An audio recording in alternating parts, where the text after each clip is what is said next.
Nandito na tayo sa Alde, punta muna tayo ng Frontera, Ego Zero.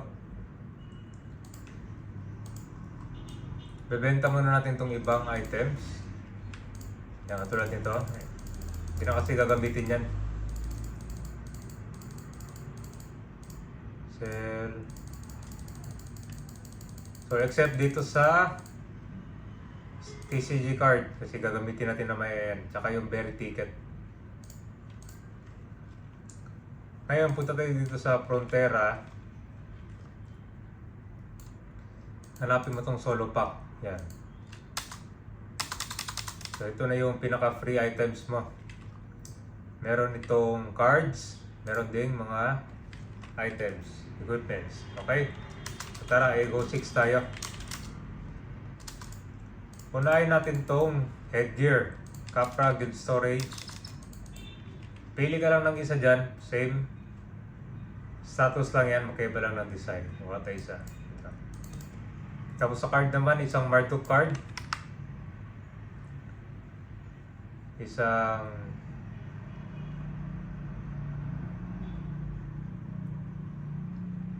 Orchiro. Dark Snake. Yan. So, compound muna natin itong Dark Snake Lord. Dito sa yellow kaho. Tapos itong Marduk. Tapos itong Orchiro card. Ngayon, itong isang card naman nasa solo pack na to. Itong Sealed Archangeling. HP plus 8% yan. So, meron natin sa kaho. Ito yung mga cards niya. Dark Snake, Marduk, Orchiro, Archangeling. Sa middle naman, Odin Mask. Kasama sa solo pack na yan. Handkerchief. Sa weapon, plus 9 GPI speed. Ngayon sa armor naman, Capra Guild Storage. Yan, bulk armor. Tapos isang Taubungka. So, lagay muna natin. Tapos sa shield naman, Capra Guild Storage. Kuha ka ng dalawang Valkyrie shield yan. Sa card naman, kuha tayo ng golden tip bag. So, lagay muna natin tong GTB sa Valkyrie shield. So, meron ka ng dito, switching. Kailangan pa natin ng isang shield para sa demi-human. Punta ka ng ETC.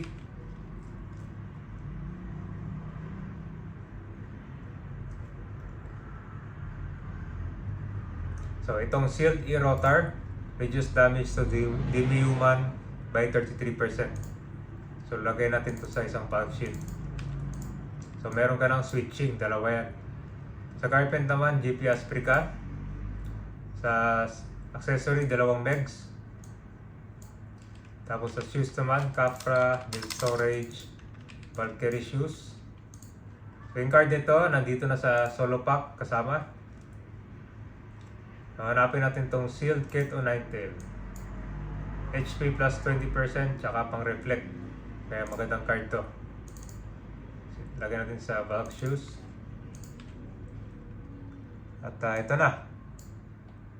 So ito na yung ready for war na stalker na gamit. I-open mo to. Double click mo lahat. Yan. Magiging pera kasi yan. So na-click mo na lahat. Tignan mo yung pera mo. 800 million. So ngayon, punta tayo dito sa food dealer. Sa Frontera to ha. Pindutin mo tong food dealer. Bili ka ng Chemical Helm, 40 pieces. Shield, 40 pieces. Armor, 40 pieces. Weapon, 40 pieces. Tapos repair, 40 pieces. So pwede mo siyang ilagay dito kahit saan. Ako kasi nilalagay ko dito sa skill bar para pang coat yan, para hindi ka mabasagan ng gamit. So, discard mo na lang kung saan mo ilalagay yan. After nun, punta tayo dito sa gitna naman. Pinutin mo tong berry exchanger ito. Tapos, exchange berry ticket. So, magkakaroon ka ng 200 berries. So, lagay mo lang sa dito kahit sa skill bar. So, lagay natin sa F9.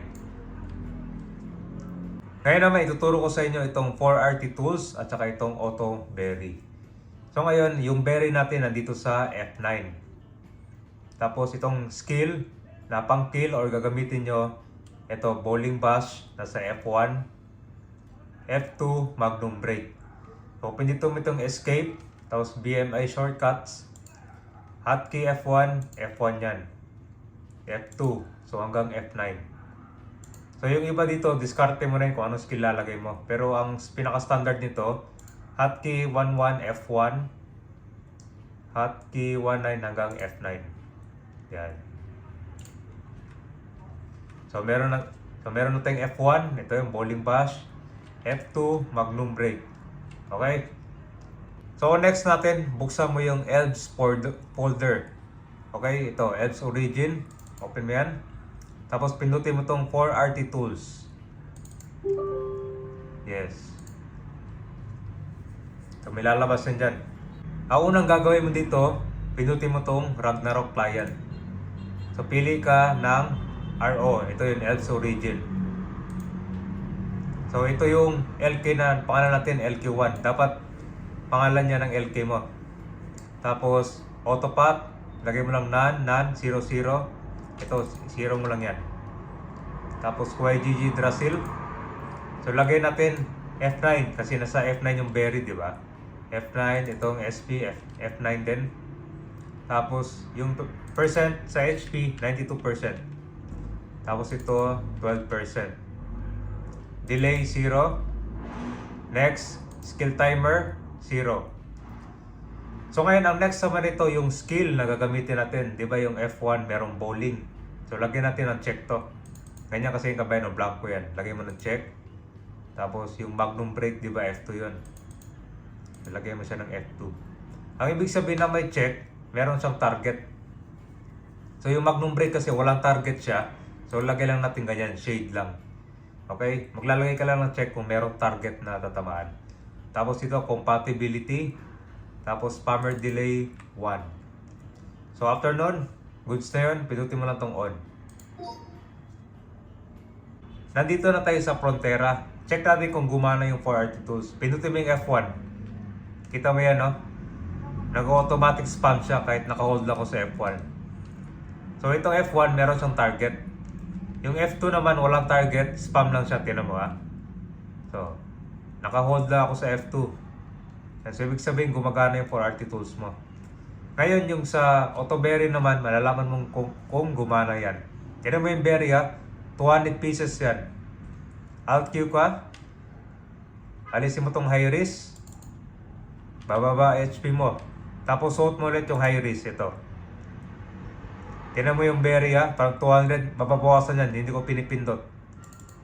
199. So, ibig sabihin, automatic, nag-auto berry na siya.